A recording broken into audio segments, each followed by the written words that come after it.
সকালে ঘর ঝাড়ুর আগে দুইটি কাজ রিজিকের প্রাচুর্যতা আনার শ্রেষ্ঠ মাধ্যম। এই যে যেই পরিবারগুলোতে রিজিকের ক্রাইসিস, খালি অভাব-অনটন লেগে থাকে, কোনোভাবেই ঋণ থেকে মুক্তি পায় না, দুইটা কাজ সকালে ঘর ঝাড়ু দেওয়ার আগে মিনিমাম করবেন, একদিনও মিস করবেন না।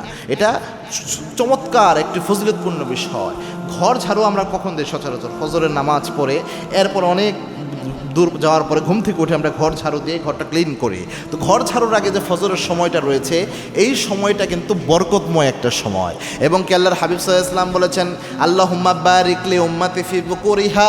আল্লাহর হাবিব নিজে স্পেশালি আল্লাহর কাছে দোয়া করেছেন, আল্লাহ আমার উম্মতের জন্য ফজরের সময়টা বরকতময় বানান। আল্লাহর হাবিবের দোয়া এটা, আমার উম্মতের জন্য ফজরের সময়টা আল্লাহ আপনি বরকতময় করে দেন। সুবহানাল্লাহি বিহামদি। এই জন্যে এই ফজরের সময় একটা বরকতময় সময়। এই সময় আল্লাহর রহমতের ফেরেশতারা বরকত নিয়ে যেই পরিবারগুলোতে ফজরের নামাজ আদায় হয়, কোরআন তেলাওয়াত হয়, তাদেরকে বরকত বরাদ্দ করে। এই জন্য এই সময়টা অবশ্যই চেষ্টা করবেন ফজরের সময় ফজরের নামাজ পড়ার জন্য। বিশেষ করে মহিলা যারা রয়েছেন, আপনারা চেষ্টা করেন ফজরের নামাজ পড়ে তসবিহ তাহলিলগুলো করার জন্য। ইস্তিগফার করবেন, মিনিমাম 100 বার ইস্তিগফার করবেন।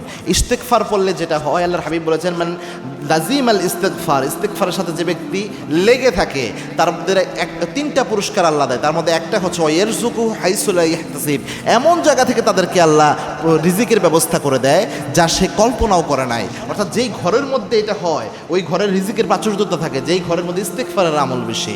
এজন্য 1 নাম্বার এটা করবেন। 2 নাম্বার হচ্ছে দরুদ শরীফের আমল করবেন। দরুদ পড়লে রিজিক বৃদ্ধি পায়, এটা অনেক উলামা ইকরাম সাজেস্ট করে।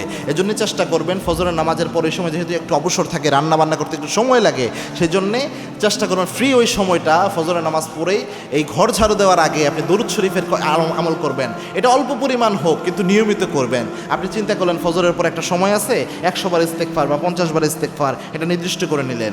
এরপরে আপনি দরুদ শরীফ পড়বেন 7 বার 21 বার, এইভাবে নির্দিষ্ট করে নিয়ে প্রতিদিন কন্টিনিউয়াসলি করেন। আল্লাহর হাবিব বলেছেন, যে আমল অল্প হয় কিন্তু নিয়মিত হয়, এটা আল্লাহর কাছে প্রিয় হয়ে যায়।